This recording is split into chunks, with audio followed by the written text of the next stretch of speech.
Hi there, welcome back and this is a new learning outcome. इस learning outcome में हम लोग क्या सीखने वाले हैं? This is going to be the application of TVM and वो application होगा for valuation of equity and fixed income securities. It is going to be a brilliant learning outcome और बहुत सारा application होने वाला है calculator का, तो मजा बड़ा आएगा. But before that there are a few things that you need to first acknowledge कि आपको ये सब चीजें पता है या नहीं पता. नहीं पता तो अभी पता कर लीजिए, अदरवाइज पता तो बहुत अच्छी बात है. आइए, सबसे पहली बात मैं आपको बता देता हूं कि ये लर्निंग आउटकम पढ़ने से पहले you need to understand what is TVM, how does it work. TVM stands for time value of money and obviously इसके ऊपर में एक डेडिकेटेड वीडियो हमने बना रखा है, जिस वीडियो में मैंने प्रॉपर TVM के सारे एप्लीकेशंस और सारे फॉर्मूले समझा रखे हैं and I hope that you have watched that. वो देखने का फायदा ये होगा that you will be what to say you will be introduced to the terms like present value, future value, annuity, annuity due, perpetuity, growing perpetuity and so on.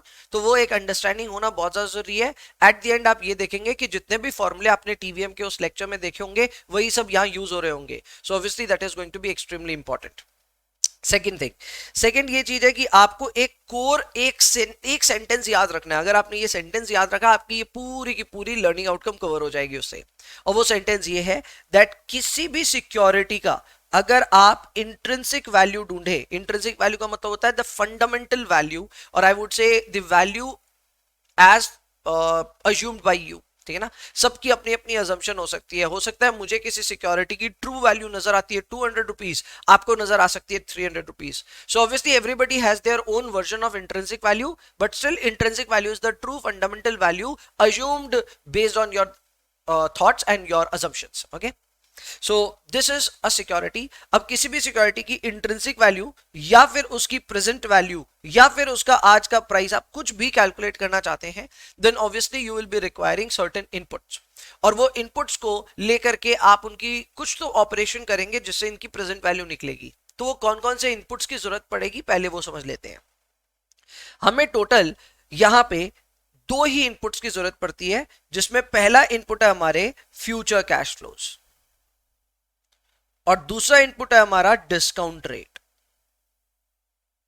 अगर आपके पास ये दो चीजें हैं तो आप बहुत आराम से प्रेजेंट वैल्यू कैलकुलेशन कर सकते हैं, इंट्रिंसिक वैल्यू कैलकुलेशन कर सकते हैं. सो पहली चीज क्या आई? Future cash flows. यानी कोई भी सिक्योरिटी ले लो, whether it be fixed income security, तो उसमें time to time coupon payments आती रहती है. एंड जब मैच्योर हो जाए हमारी फिक्स्ड इनकम सिक्योरिटी तो उस पे हमको पार वैल्यू यूजुअली मिल जाती है, यानी रिडेम्पशन पे कुछ ना कुछ अपने को वापस मिल जाता है. एक टर्मिनल वैल्यू है और बाद बाकी आपको पीरियोडिक इंटरेस्ट मिल रहा है. ये है फिक्स्ड इनकम के कैश फ्लोज, और इन कैश फ्लोज को हमको प्रेजेंट वैल्यू में कन्वर्ट करना पड़ता है यूजिंग अ डिस्काउंट रेट. तो ऑब्वियसली ये दोनों इनपुट्स क्रिटिकल है when you are valuing fixed income securities. अगर यही मैं इक्विटी सिक्योरिटीज की बात करूं तो वहां पे भी ये सेम काम पॉसिबल है. इक्विटीज हमें डिविडेंड्स देते हैं, so obviously you can estimate the dividends that you are going to get in the future. I understand कि डिविडेंड्स एक मैं कह सकता हूं फिक्स एलिमेंट नहीं है, खास करके इक्विटी शेयर्स की मैं बात करूं, कॉमन शेयर्स की बात करूं तो वहां पे dividend is not fixed, but we can still make certain assumptions about dividend and accordingly we can estimate the future dividends of the company. इसके अलावा we can also estimate the terminal value of the company. Now what is terminal value? Well, terminal value is the price that you are going to get when you are going to sell your shares. वैसे तो shares कभी भी redeem होते नहीं है, मतलब in the sense they do not have an expiry time और expiry date, so you never know कि किस दिन ये शेयर्स एक्सपायर होंगे. सो ऐसे में you will have to assume that you are going to sell your shares at certain point of time and उस समय आपको कुछ ना कुछ वैल्यू मिल रही होगी. उसे भी हम कहते हैं terminal value. And obviously periodically हमारे पास में डिविडेंड पेमेंट्स रहेंगी, तो इन सारे कैश फ्लोज को पकड़ करके इनकी भी प्रेजेंट वैल्यू करनी पड़ेगी using a discount rate. So the core essence of doing valuation of any security is to find two critical inputs. Number one is future cash flows. Number two is the discount rate. Now let's talk about future cash flows. Future cash flows की अगर मैं बात करूं तो दो तरह के future cash flows होंगे. एक फ्यूचर कैश फ्लो होता है जो पीरियोडिक नेचर का होता है, यानी आपको हर साल मिल रहा होगा या हर पीरियड मिल रहा होगा. और एक टर्मिनल नेचर का होता है, यानी ये एकदम लास्ट में आपको मिल रहा होगा. तो पीरियोडिक जितना भी आपके कैश फ्लोज होते हैं उनको हम पीएमटी में प्रेजेंट करते हैं. Now what is PMT? PMT is the button that you are going to see in your calculator, calculator में 5 इंपॉर्टेंट क्रिटिकल बटन्स हैं, पीवी है, एफवी है, आई बाई वाई है, पीएमटीबी है। सो ये सारे जो क्रिटिकल फंक्शंस हैं ये ऑब्वियसली इंपॉर्टेंट है, तो पीएमटी आपके लिए काफी इंपॉर्टेंट है। एंड जितने भी पीरियोडिक फ्यूचर कैश फ्लोज आने वाले हैं उनको हम पीएमटी में इंसर्ट करेंगे। Next step is terminal value. Terminal value is the value that you are going to get at the end of your period. So obviously this is your future value. ये आपको future में मिलेगा तो ये future value में हम insert करेंगे। इसके अलावा दूसरा क्रिटिकल जो हमारा इनपुट है वो है R. R is also known by various names. R is also known as the required rate of return. R is also known as YTM, yield till maturity. तो इसके कई नाम हैं, बट आपको इतना ही समझना है, this is your required rate of return and obviously it becomes your discount rate, and इस डिस्काउंट रेट पे आप अपने सारे फ्यूचर कैश फ्लोज को पीवी करने वाले हैं।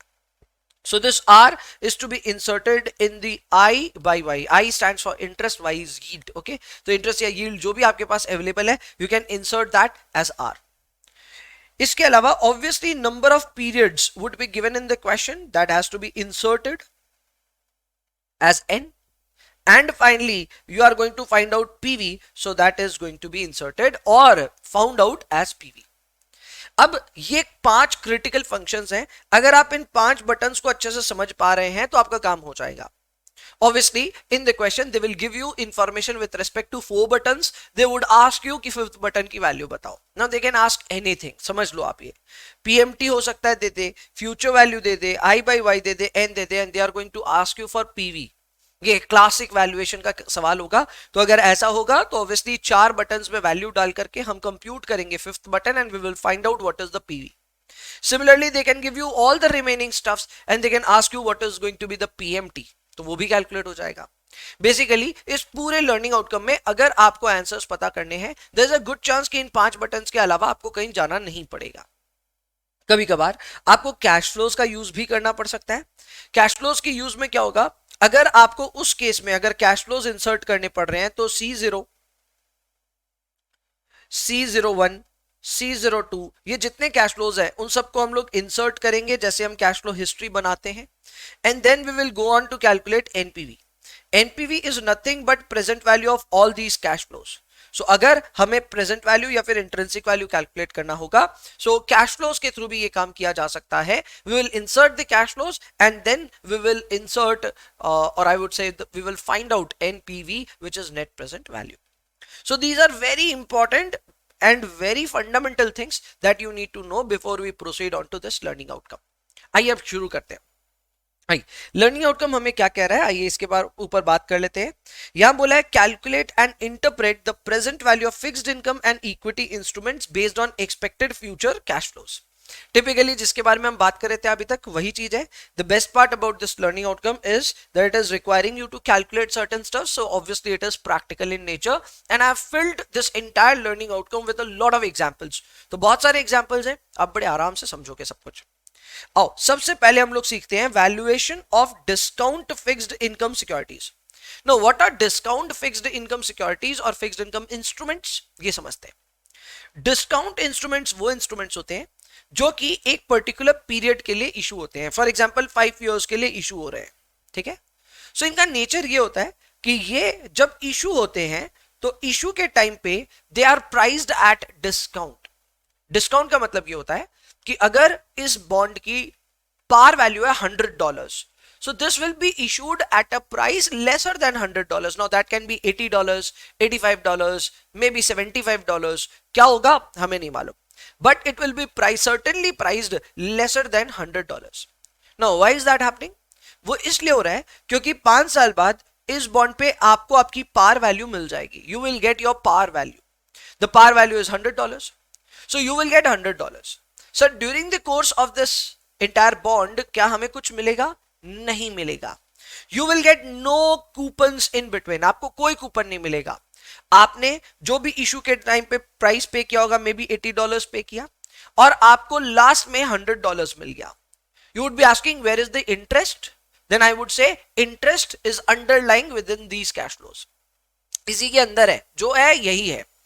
इसीलिए इन सिक्योरिटीज को हम डिस्काउंट इंस्ट्रूमेंट्स कहते हैं, because these do not bear और do not provide any particular coupon.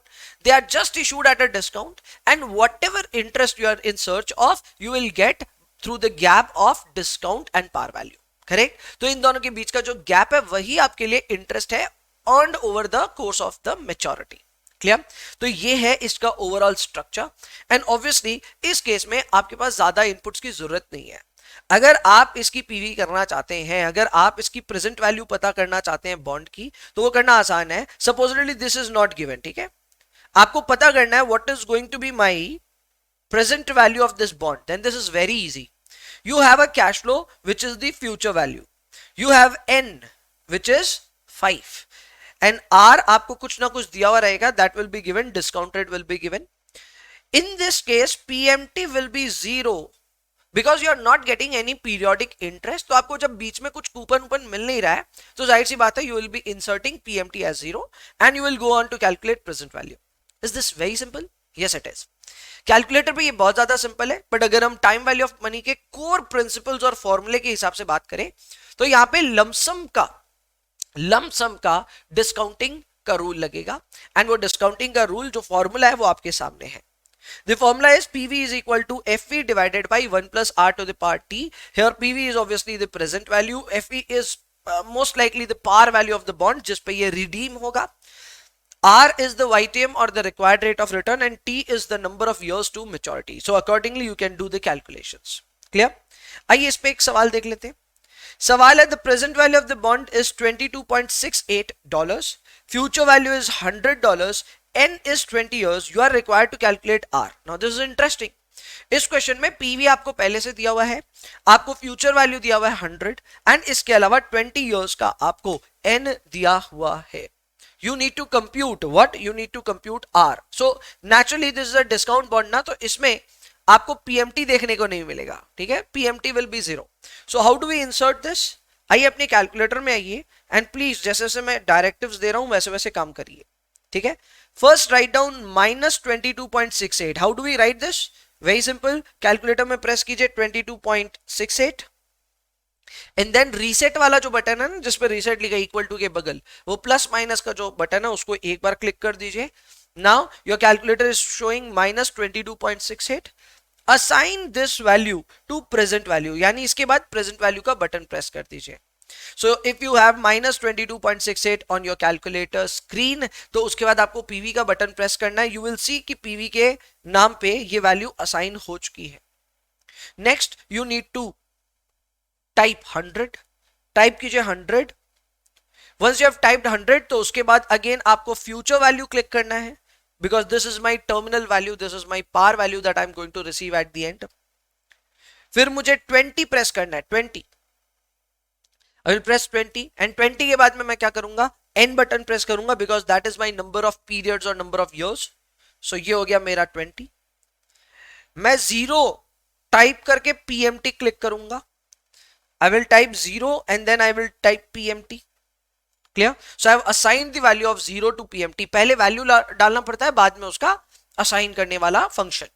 Clear? So 0 के बाद PMT. Now what I will do? Now I will press the button compute CPT and then I will press the button I by Y. I think उल्टा भी करना पड़ सकता है. नहीं, आ ही गया. So compute and then I by Y and the result is 7.70%. That's the final answer.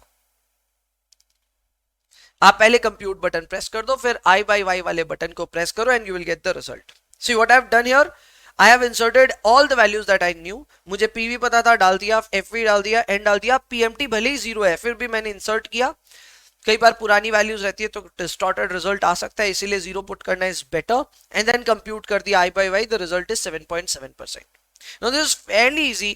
Calculation कैसे हुआ कैलकुलेटर पे वो आपको शायद समझ में आया होगा.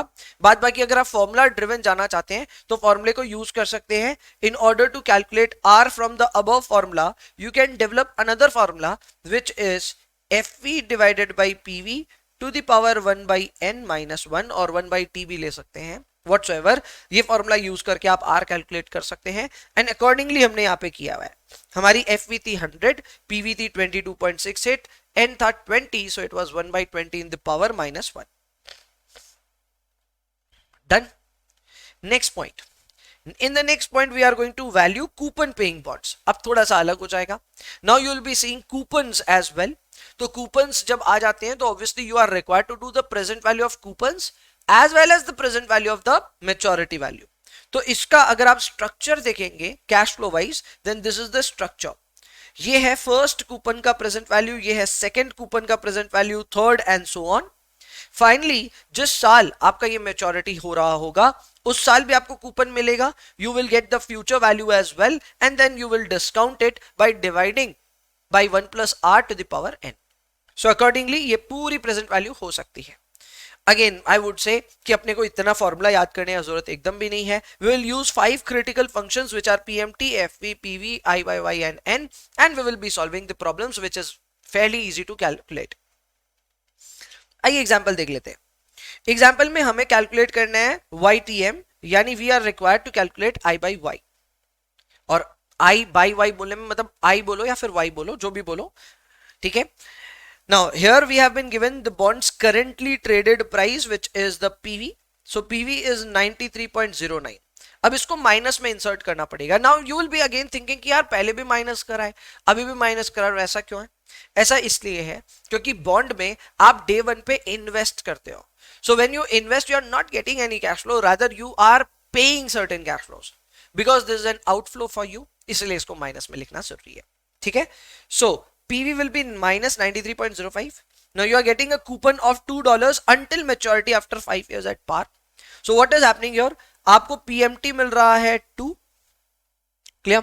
इसके अलावा N is equal to 5 and future value 100 मिलेगा. Although it is not specified but इसकी पार वैल्यू विल बी $100, ठीक है ना, क्योंकि इसकी प्राइसिंग 93.09 है. सो इसका जो प्राइस होगा वो 100 के आसपास का होगा. देखो या तो फ्यूचर वैल्यू विल बी $10 और इट विल बी $100 और $1000. अब वो क्या है वो डिपेंड, वो देख के समझ में आता है अपनी प्रेजेंट वैल्यू को. So since the present value is closer to $100, the future value will be $100.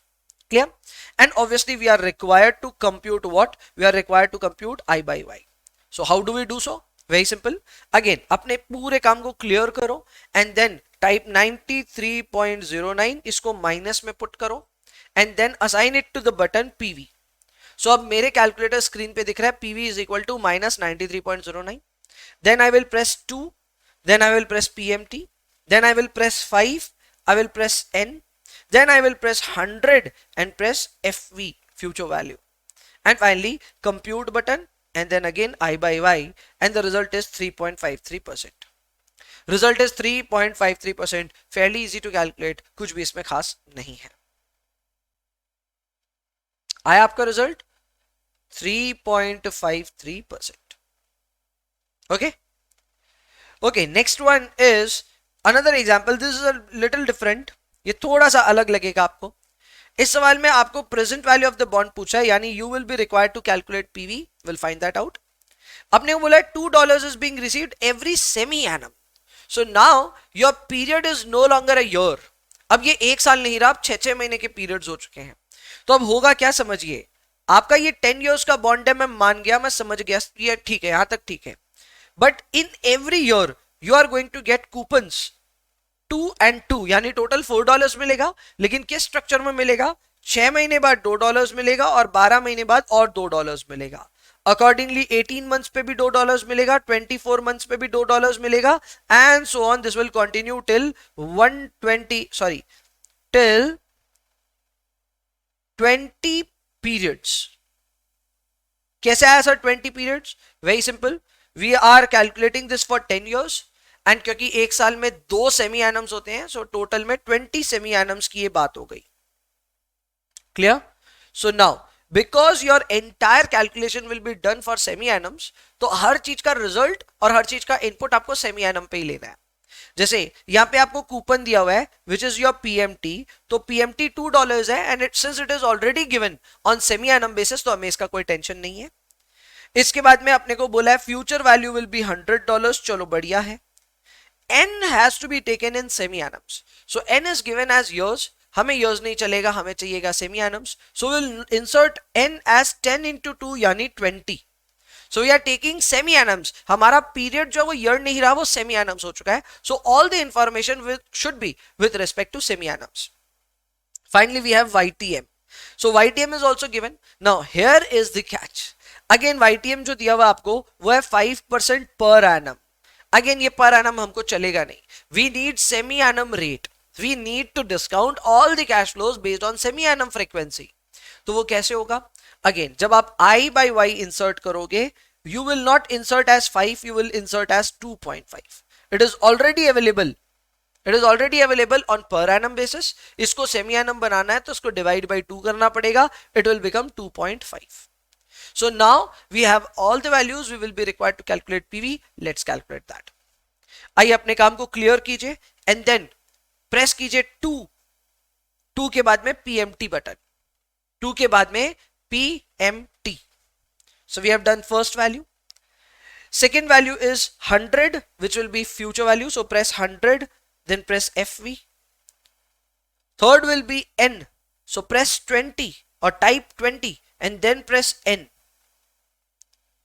Finally, we need I by Y. So I by Y will be 2.5. So press 2.5 or type 2.5 and then press I by Y. एक ही चीज बची है, compute करना है PV को. So press button compute and then PV. Press button compute and then PV. You should be getting this value 92.21. Which is the final answer. ये minus में आ रहा होगा. मैंने पहले भी समझाया था आपको कि अगर आपका कोई आउटफ्लो होता है तो वो माइनस में शो होता है, तो घबराने की कोई बात नहीं है. माइनस साइन को इग्नोर करो, आगे बढ़ो. The result is $92.21. So this is your present value of the bond. Next up is valuation of perpetual bond. Now ये perpetual bond जो है, इससे आपको perpetuity का ख्याल आना चाहिए. If you have read time value of money basic principles, core principles, then you already know कि हाँ जो अपनी प्रेजेंट वैल्यू ऑफ परपेचुइटी होती है उसका फॉर्मूला होता है A by I. So we are actually going to use this formula. बस ऑब्वियसली A के जगह हमारा जो भी कैश फ्लो होगा वो आ जाएगा एंड I के जगह हमारी रिक्वायर्ड रेट ऑफ रिटर्न आ जाएगा. So the formula is coupon by R for a fixed income security. अगर आप एक ऐसी सिक्योरिटी या ऐसे बॉन्ड में पैसे डाल रहे हैं जो कि परपेचुअल नेचर का है, इन द सेंस ये मैच्योर नहीं होगा, तो उस केस में आप बड़े आराम से कैलकुलेट कर सकते हैं इसकी PV using just 2 inputs. Number 1 is coupon, number 2 is R. एक चीज का ख्याल और रखना है, कूपन की फ्रीक्वेंसी का ख्याल रखना है. If coupon is being received on semi annum basis then the R should be also converted to semi annum basis, जैसे हमने ऊपर किया कैलकुलेशन. क्लियर? इस बात का ख्याल रखेंगे आप? परफेक्ट. आइए सवाल देख लेते हैं. क्वेश्चन है present value is $97.03 whereas the coupon is 0.825 per quarter. Now this is important. आपके पास में कूपन है, आपके पास पीवी है, आपसे आर पूछा जा रहा है. फर्स्ट ऑफ ऑल आर हमेशा पर एनम पे स्पेसिफाई होता है, हालांकि इसका रिजल्ट पर एनम नहीं आएगा. इधर जो रिजल्ट आएगा वो आएगा per quarter because your frequency is also per quarter. So that is why पहले आप आराम से आर की वैल्यू कैलकुलेट करेंगे. You will get the value on per quarter basis and then you will have to convert it on per annum basis which can be done by multiplying with 4. That's it, और कुछ नहीं करना है. ठीक है? सो आओ जी देख लेते हैं इसको कैसे बनाएंगे. Very simple. The formula is PV is equal to coupon by R. So accordingly, R can also be written as coupon by PV. So our coupon is 0.825. I'm not really sure आपको दिख रहा है कि नहीं, नहीं दिख रहा है. चलो यहां लिख देता हूं मैं. Our coupon is 0.825 divided by present value which is 97.03. इससे रिजल्ट आ रहा है 0.825 divided by 97.03. So this is 0.0085. Multiply कीजिए इसको 4 से. वाई 4? बिकॉज जो रिजल्ट आ रहा है वो पर क्वार्टर आ रहा है. Correct? We need result on per annum basis. So multiply by 4 and the result is 3.4%. वैसे कैलकुलेटर में आ रहा है 0.034. This is written as 3.4%. याद रखिएगा. So the final value is 3.4%. Obviously that is the answer. The best part of our notes is कि आपको यहाँ पे सोल्यूशन भी साथ में मिल जा रहा है. So just in case you are trying these questions of your own, you are able to do so. The solution is also given, the process is also established कि कैसे क्या कैलकुलेशन करना है. So I am hopeful that आपको इससे मदद मिलेगी. आइए next up is valuation of annuity instruments. Well frankly speaking, if you look at the formula you will be frighted. Why सो? क्योंकि यहाँ पे अगर आपको एन्युटी की पीवी करनी पड़ जाए then the formula looks like this. Now you will have to find out whether you are going to apply this formula और नॉट. मेरे ख्याल से मैं एटलीस्ट फॉर CFA लेवल 1 और CFA के कोई भी एग्जाम में अब फॉर्मूला ड्रिवन नहीं जाना चाहूंगा. We have this thing in our hand कि हम अपने कैलकुलेटर्स को यूज कर सकते हैं. Then why don't we practice everything on calculator? So again, remembering this formula is not intended when you will be in your workplace. तब आप शायद Excel पे कर रहे होंगे ये सब काम, correct, और अभी calculator पे कर रहे होंगे. So obviously the formulas are not intended. Obviously that have been taught as well, but इसका मतलब ये नहीं है कि उसको हम use कर रहे होंगे. So ये जो formula आपको दिख रहा है बड़ा बेढंगा सा, this formula is of present value of annuity payments. फिलहाल हमें इसका कोई जरूरत नहीं है. आइए सीधे क्वेश्चन में चलते हैं. We have a question wherein we have a loan value which is 8 lakh rupees. Now this is important. Loan आपको आज मिला है, ठीक है ना? So it is first of all present value. दूसरा you have received it. So 8 lakh will be inserted as a positive value. You have received a loan today, so it is the present value and the value is 8 lakh rupees positive. You have received it. Interest rate is 5.25%. Term of loan is 30 years, but they are asking you to calculate EMI. EMI is easy monthly installment, correct? So first यहां पे आपकी जो frequency है वो monthly basis होगी. तो आपका ये 30 years कोई पॉइंट नहीं है, ठीक है ना? You will have to convert this 30 years to months. So 30 years converted to months would be 360 months. 360 months, that is the value of N. इसके अलावा PV is already known. हमें इंटरेस्ट को भी पर मंथ पे लेके आना होगा. So our I by Y would be 5.25 divided by 12. 5.25 divided by 12. So this will be 0.4375. 0.4375. Clear? So now we have our present value, we have our I by Y, we have our N, and we need to compute PMT. क्योंकि हमें monthly installments बताने हैं ना, we need to compute PMT. Obviously future value will be 0 because at the end you want your loan to be settled, तो future value should be taken as 0. So आइए एक एक करके सारी वैल्यू इंसर्ट करते हैं. First of all insert 0 as future value, insert 8 lakh rupees as your present value, correct? Insert 0.4375 as your I by Y, insert 360 as your N, and then press the button compute and then press the button PMT. As soon as you do so, आपका result आ रहा होगा -4.417.64 के आसपास आएगा. अलग अलग calculators पे अलग अलग आ रहा है, मेरे ख्याल से मैंने एक्सेल से पुटअप किया होगा. Whatever you will get the result here, and जो भी है ये 4417 तो है ही. Clear? So you are getting the value. It is very easy to compute. So आप खुद सोचो कितना आसान हो गया अब आपके लिए. आप EMI तक कैलकुलेट कर पा रहे हो using this basic functions. Correct? तो आप कैलकुलेटर का यूज लो और इससे कोई भी तरह का फाइनेंशियल कैलकुलेशन आप कर सकते हो. This is very easy to calculate. Next up is valuation of shares with constant dividend. Example preference shares. So this is important. Number 1, shares का कभी भी ना कोई एक्सपायरी डेट नहीं होता. पहली बात तो ये मैच्योर नहीं होते. ये अपने को क्लैरिटी रखनी है. आप पूछेंगे सर बाईबैक तो होते हैं. अरे बाईबैक होते हैं but that is a डिस्क्रिशनल step taken by the management.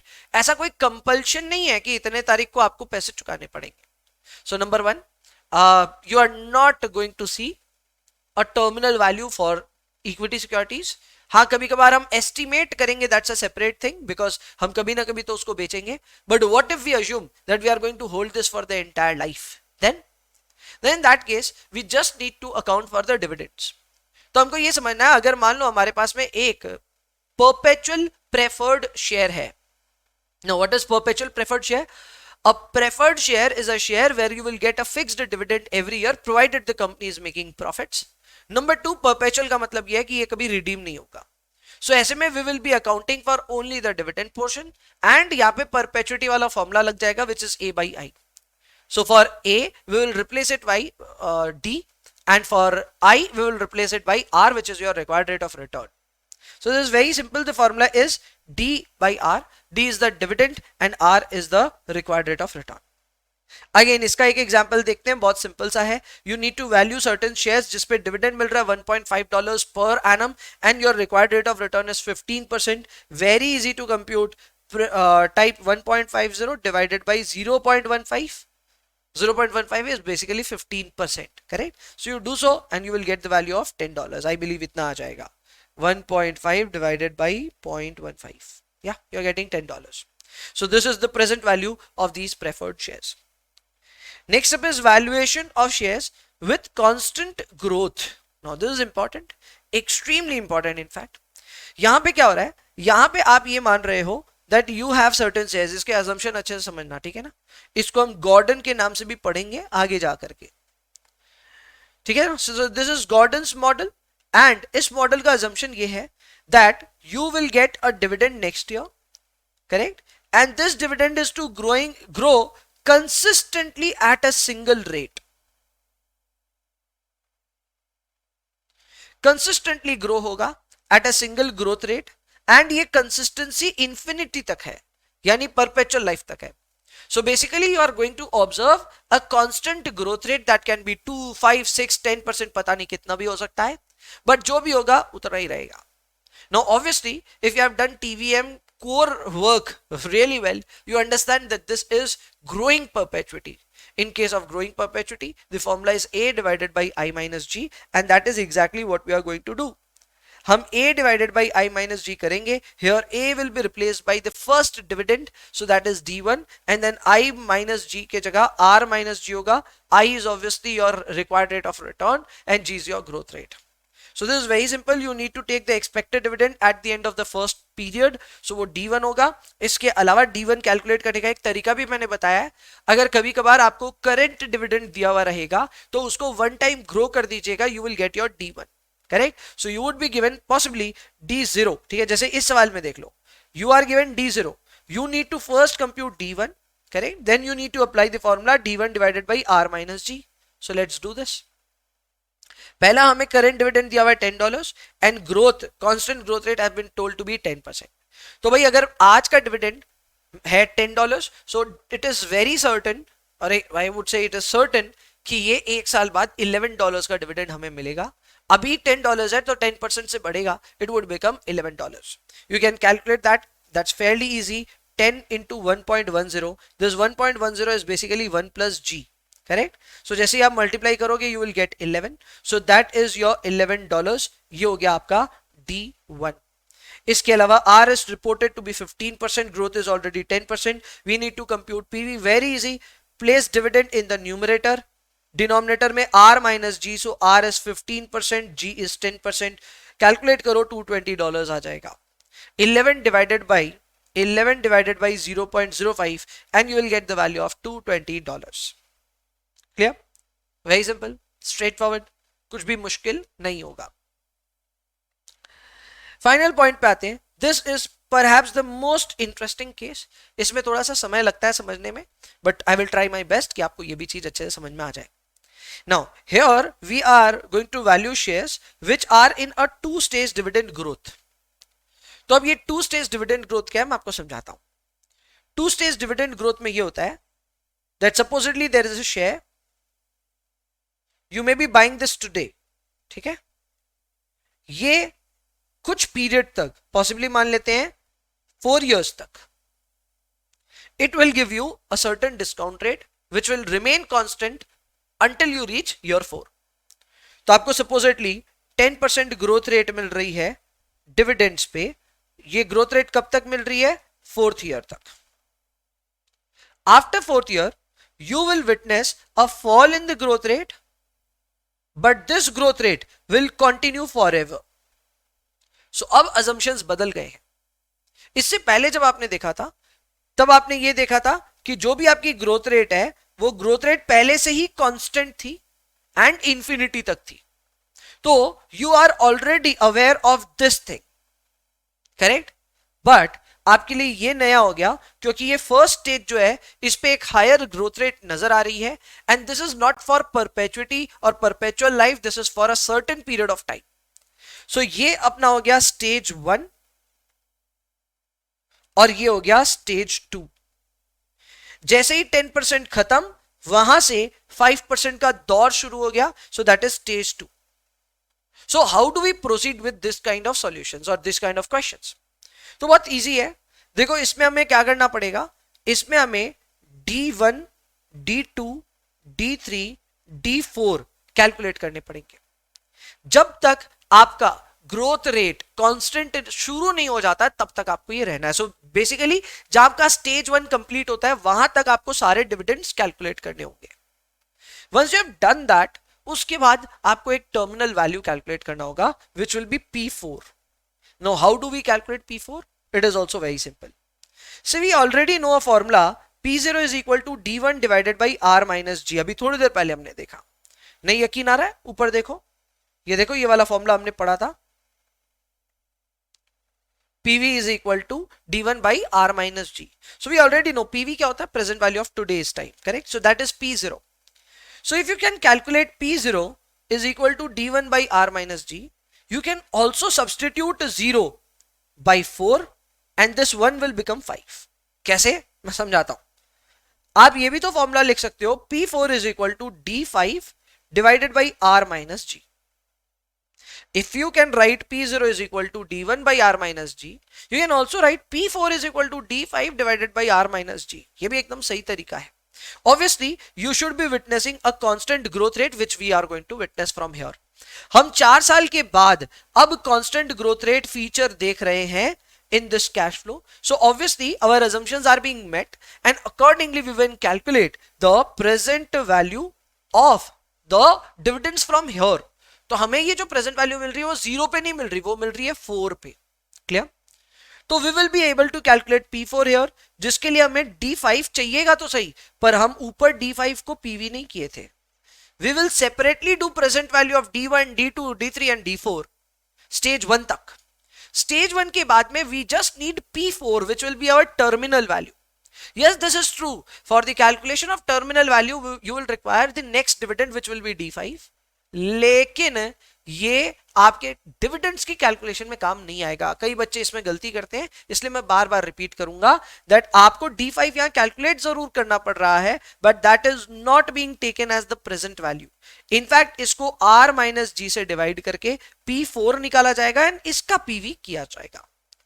So in total हम लोग का जो स्ट्रक्चर है वो क्या बनेगा, हमें डिविडेंड्स की पीवी करनी है और फिर टर्मिनल कैश फ्लो की पीवी करनी है। डिविडेंड्स की पीवी करने के लिए हम ये वाला फॉर्मूला लगाएंगे, we will take the first dividend divided by 1 plus r to the power 1, second dividend 1 plus r to the power 2, third dividend के लिए divide by 1 plus r to the power 3 and so on, ये चलेगा last तक। इसके अलावा हमें चाहिए terminal value which is Pn। So Pn के लिए we will take Dn plus 1, we will divide it by R minus G2. Why G2? Because G2 is the second growth rate. First growth rate 10% थी, second growth rate is 5%. So we'll take the second growth rate here and then we will divide the entire space by 1 plus R to the power 4 क्योंकि हमें उसकी भी PV करनी है। अब obviously ये जितना मैंने फॉर्मूला लिखा है ये फंडामेंटली आपको पता होना चाहिए, पर we will not use this. हम इसके जगह कैश फ्लोज यूज करेंगे। मैं आपको शो करूंगा किस तरह ये कैलकुलेशन करेंगे, बट कैश फ्लोज से ये पूरा सवाल सॉल्व होगा। आओ देख लेते हैं। सवाल में you have been given D0। मैं पहले ही बता दूं आपको D0 की डिस्काउंटिंग करने की जरूरत है ही नहीं। इनफैक्ट इसको कहीं पे भी अकाउंटिंग में नहीं लेना है, फिर भी ये दिया क्यों है? So that you are able to calculate D1, D2, D3 and so on. So हमारी ग्रोथ रेट है 10% for the first 3 years and then the growth rate will reduce to 3% which will remain constant after year 3. So 3 साल के बाद में एक constant growth rate नजर आएगी आपको, that will be 3%. R is given to be 8%. You are required to calculate PV of the shares. So this is easy. कैसे compute होगा आइए मैं आपको समझाता हूं। Let me delete my work here.